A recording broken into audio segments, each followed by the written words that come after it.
Hallo und herzlich willkommen zum vierten Tutorial. Mein Name ist Marco von StageLight und heute möchte ich euch vorstellen, wie ihr Scheinwerfer oder ein Projektsetup importieren oder exportieren könnt. Ich habe hier in der StageLight App das Setup vom ersten Tutorial, wo wir Scheinwerfer gepatcht haben und wo wir einen eigenen Scheinwerfer erzeugt haben, den es nicht in der Library gab. Das war genau dieser hier. Und diesen kann ich jetzt relativ einfach exportieren und mir somit sichern, wenn ich ihn später wieder brauche, damit ich nicht die ganzen Schritte wieder von Hand selber tun muss. Und dafür gehe ich in die Detailansicht dieses Scheinwerfers und klicke den Share-Button. Und jetzt kann ich mir den zum Beispiel relativ einfach in das Filesystem sichern. Ich habe hier einen Ordner und speichere mir die Datei hier ab.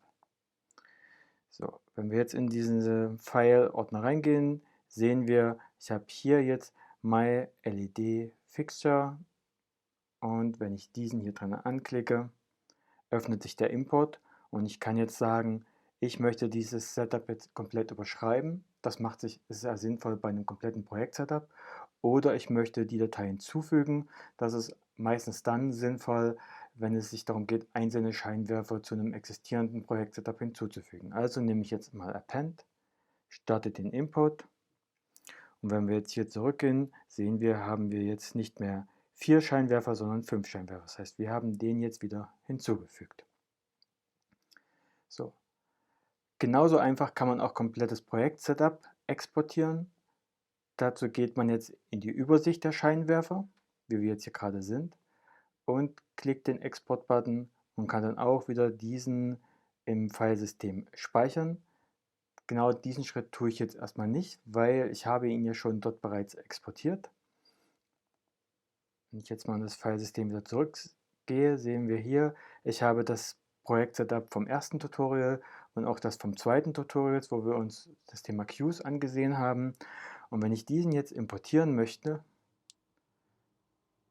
und in dem Fall wäre jetzt genau dieses Override die bessere Entscheidung, weil damit wird das alte Setup gelöscht und dann das komplette neue Setup importiert.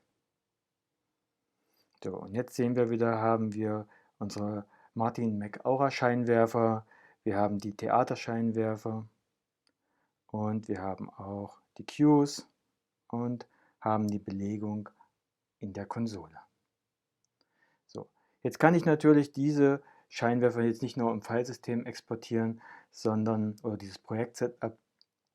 Ich kann alle Varianten nutzen, die mir das System anbietet, sei es jetzt Dropbox oder per E-Mail oder per AirDrop, was ich relativ häufig nutze, um die Daten zwischen meinem MacBook und meinem iPad auszutauschen. So. Aber diese Schritte will ich jetzt hier heute nicht alle zeigen, weil im Prinzip sind die Schritte immer wieder die gleichen. Man klickt den Export-Button und speichert die Datei, exportiert die Datei oder man ist in diesem Zielverzeichnis und sagt Share und dann öffnet sich automatisch die StageLight App und die Daten werden importiert.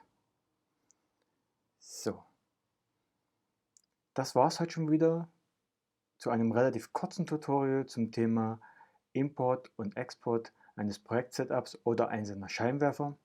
Ich hoffe, das Video hat euch gefallen und dann bis zum nächsten Mal. Ciao, ciao.